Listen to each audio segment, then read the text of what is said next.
Episode 176 Lean in a Special Healthcare Environment. Kaizen to go. Herzlich willkommen zu dem Podcast für Lean-Interessierte, die in ihren Organisationen die kontinuierliche Verbesserung der Geschäftsprozesse und Abläufe anstreben, um Nutzen zu steigern, Ressourcenverbrauch zu reduzieren und damit Freiräume für echte Wertschöpfung zu schaffen, für mehr Erfolg durch Kunden- und Mitarbeiterzufriedenheit, höhere Produktivität durch mehr Effektivität und Effizienz an den Maschinen, im Außendienst, in den Büros bis zur Chefetage. Heute habe ich Ben van Asselt bei mir im Podcast-Gespräch. Das ist ein Novum, ein erstes Mal. Wir werden uns auf Englisch unterhalten.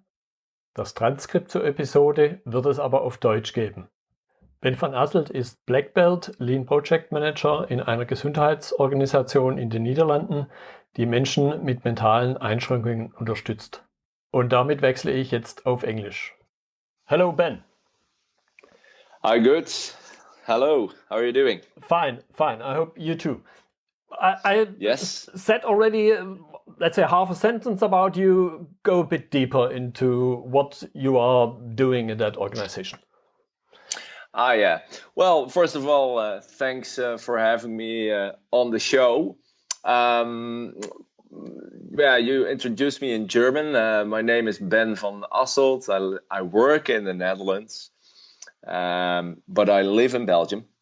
I work for a healthcare organization called Lean-Ansätze, and our organization is for people with mental disabilities, and those people live at our institute during their whole life, and here they get treatment or therapy or support by our professionals during their life here. Mm-hmm. So in a way, I think in Germany you guys have the same, no? Yeah, we have also those organizations. Well, if I think about Lean and, let's say, traditional industry, my initial thought was, how on earth did he encounter Lean, respectively Six Sigma? Yeah. Good question. Especially if I tell you that my background is in the psychology or the orthopedagogics business, and you in Germany, you guys call it Heilpädagog, if I'm not wrong on it. Mm-hmm. And absolutely, you're right. It's absolutely not in engineering or IT business whatsoever. And to be honest, 4 years ago, I did not even know what Lean or Six Sigma was all about. Uh-huh.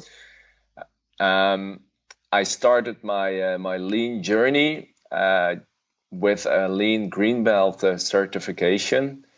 This was the training you see everywhere in the world. It was given by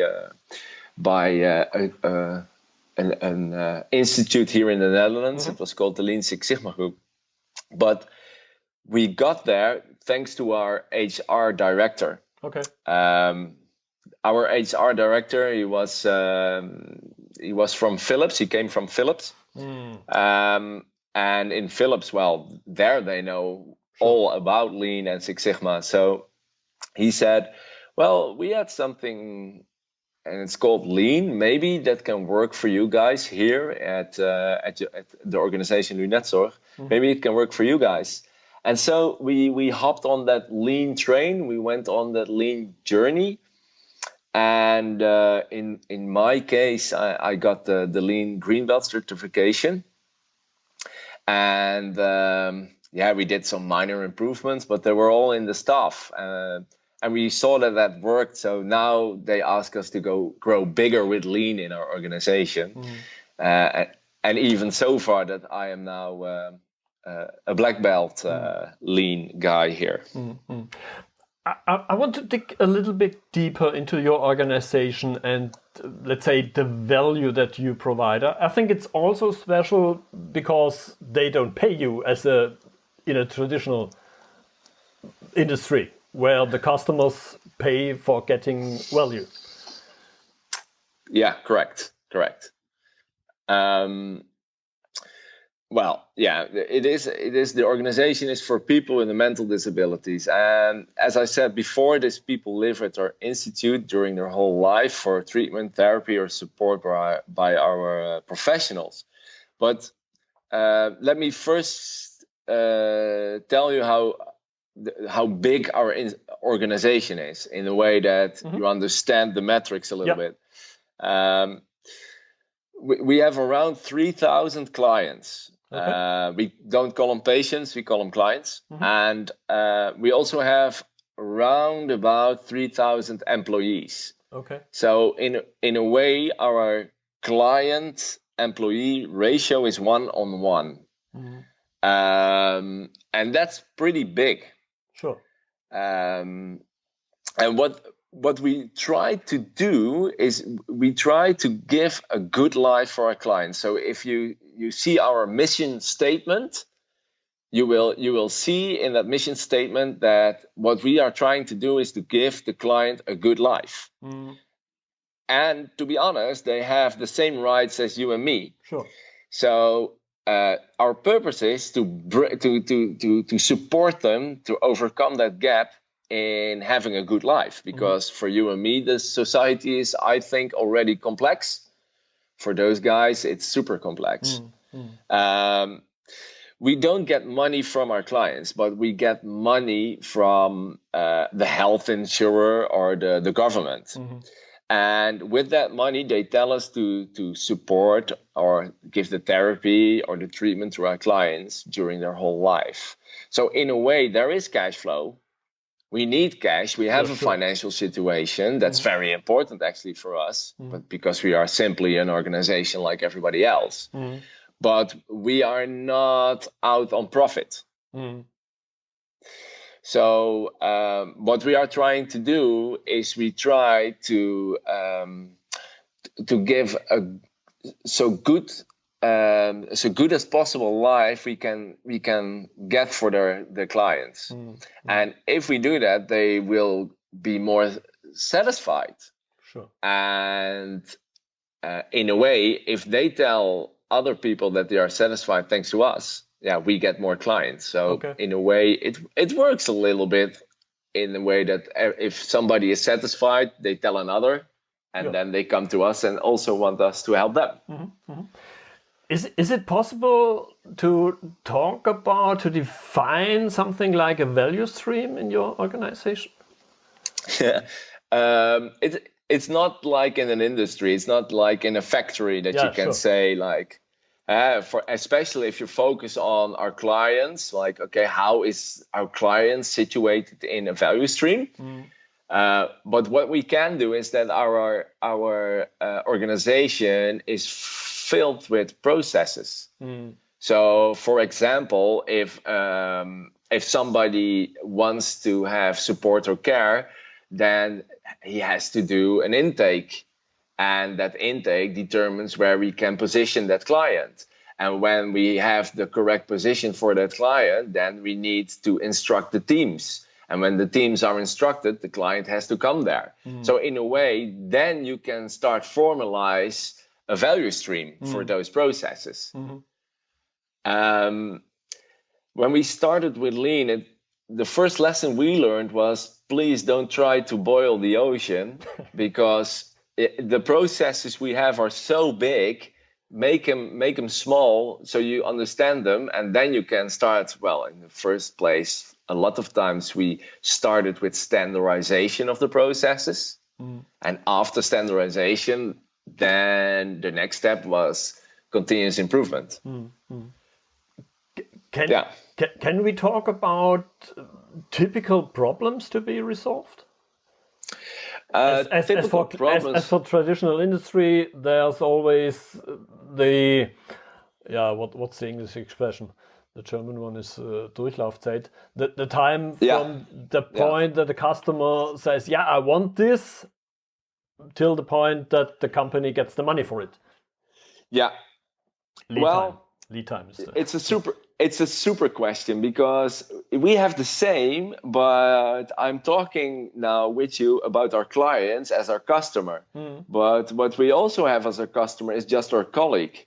Okay. So if a colleague wants something of the HR department, he wants to whatever, he changes his weekly hours or something like that, then the process will start running.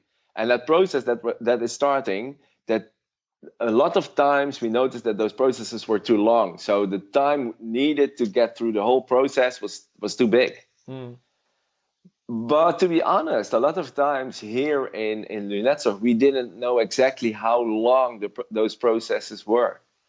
So the metrics around those processes of HR processes or processes in our intake procedures or something like that, we didn't know how many, how long, etc., etc.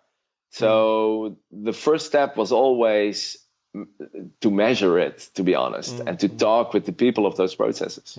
Which I think is a typical situation for, let's say, any industry, because we are not talking about value-adding processes, we are talking about support processes. And yes, true. And normally the first focus is on the value-add processes, where you also measure them. True, but what we saw in the value adding is that when we had all the steps of a process, a lot of times we asked the question: is this step necessary? With other words, is this step value adding for our colleague, which is the client of, the customer of this process? Yeah, sure. And a typical thing in the healthcare organization in Holland is that everybody has to give his signature for okay.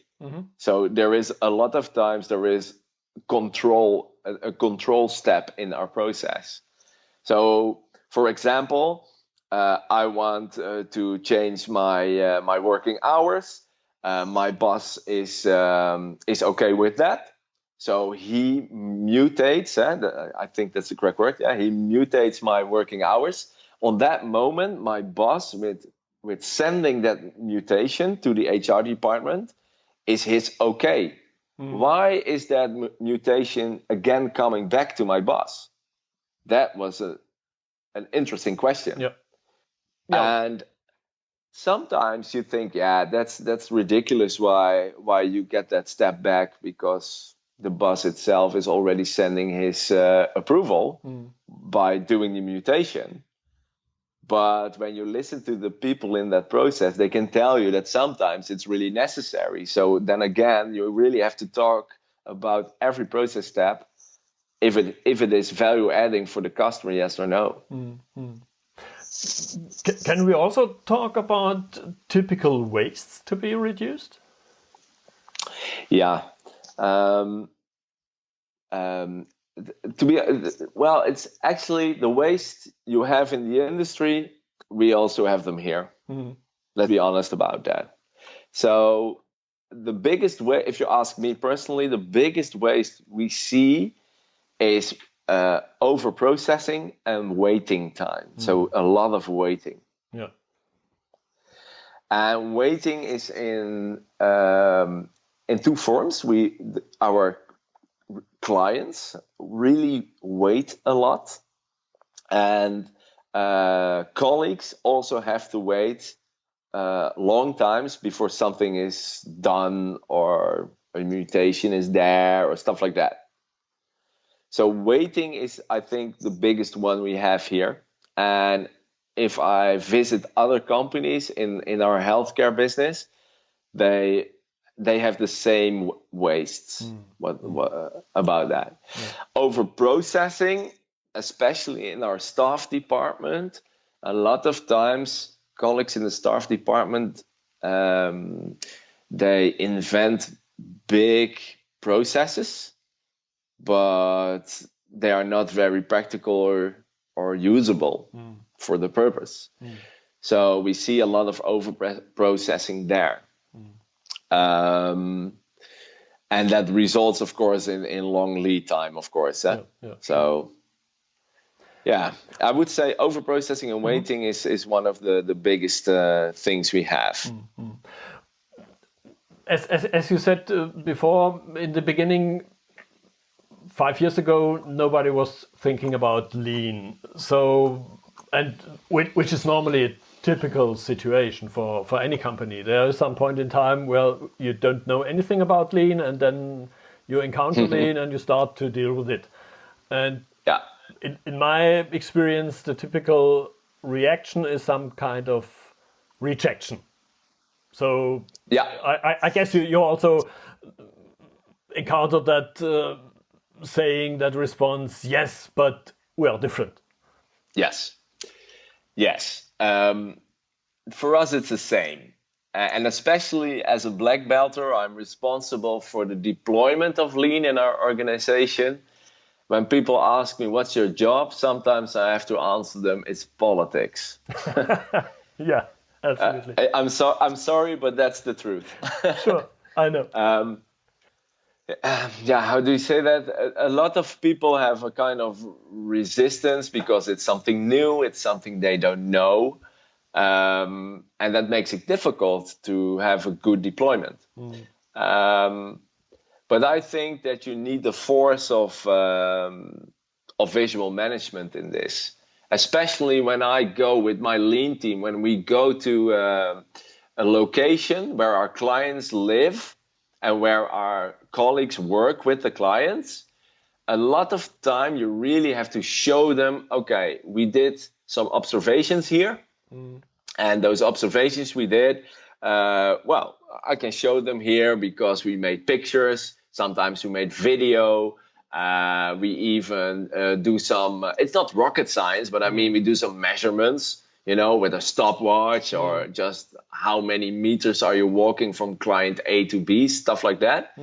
And then suddenly the colleagues who are working with those clients on the Gemba, those colleagues really see that there is potential for improvement. Yeah. And then you try to explain them how you can look at that with Lean. But it is very important that you stay in contact with the team, and you stay in contact with, if you can, with the clients, because some of the times the clients are also, they can talk with you about things that are going wrong and what bugs them and stuff like that. So you really have to keep that connection. And if it works, if you work with that, if you get the connection, you can move mountains with them. Yeah, and I think people everywhere, and I think this is the big similarity across all industries, they have to feel what's in it for them. Yeah. And I also use a lot of times the trick. Well, it's not really a trick, but I saw it Mike Rudder doing it. He asked people in a big room. He asked people to write their names with their dominant hand. And he times that, how long that it takes, and then he asks them to switch one little thing, so to change one little thing, and to write their name with their non-dominant hand. And we know what happens. And then he asks, okay, what happens if you do this every day for like 5 or 10 minutes? Yeah, eventually it will get better and better and better. So when I explain this to the teams, the message I give them is that I understand that change is difficult. And especially if you work there in a team for like 25 years, then change is something you don't want. So simple is it. That's so simple is it. So and also what Mike Rother said, if you learn something and it doesn't feel some kind of awkward, then you're not learning. Exactly. Exactly. You need to be in that uncomfortable situation. And I think the teacher has also be aware that let's say the learning situation is also uncomfortable for the teacher. I want to add to that. We are talking about teachers, and learners, but a lot of times I think that the teacher himself is a learner. Sure, yeah. Because every one you encounter is different and has probably a different learning style. Exactly. And for me, I have encountered sometimes that colleagues of mine, I was coaching them, but to be honest, I learned more from them than they could learn from me with my lean experience, stuff like that, you know? So, and if you are open for that, you give them trust in a way, they start to trust you. Yeah. So that works pretty well. Yeah. I always say my biggest skill is asking dumb questions. Yeah. Yeah.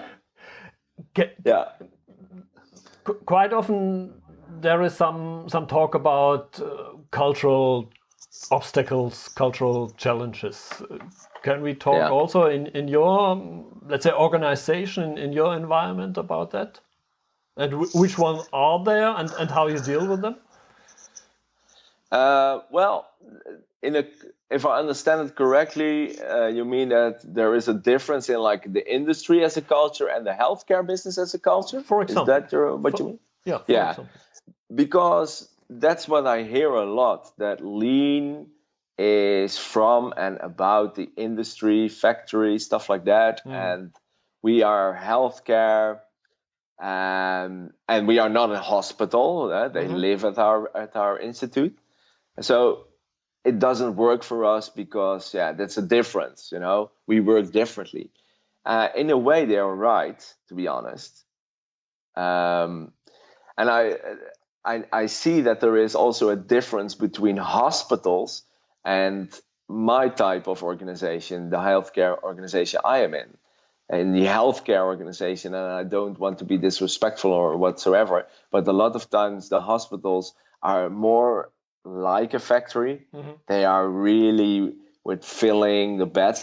They talk about throughput. They talk about filling those beds as much as possible, But in our case, the people, our clients, they live at our place for like their whole life.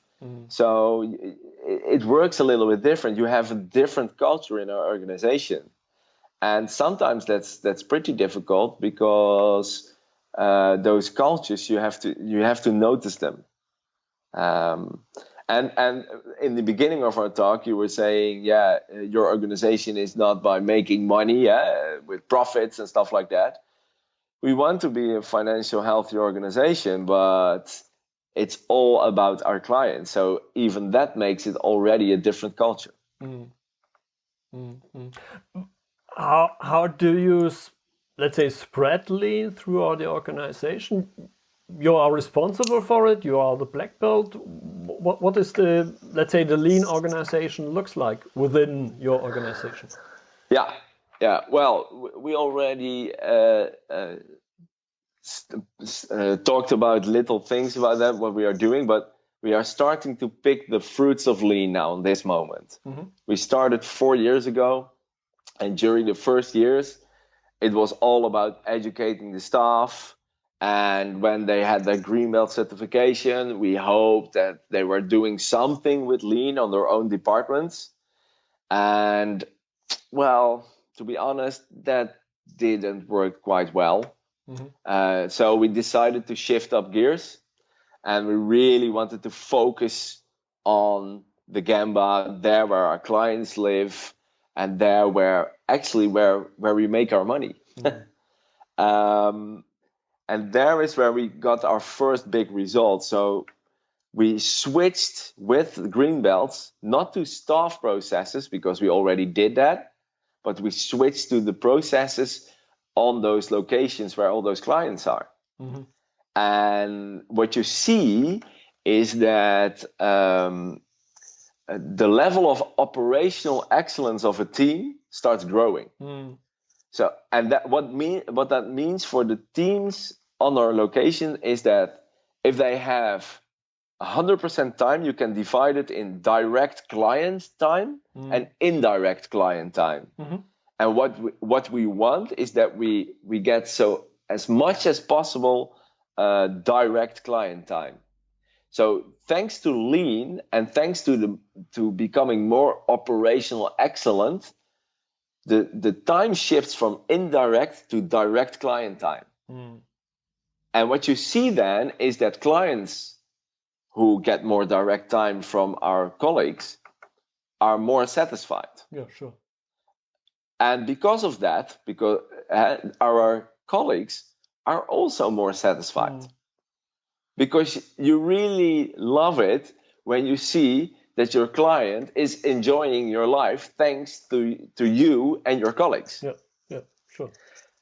Which I think is, I guess, is a main driver to work in that industry, let's say. Yeah, true.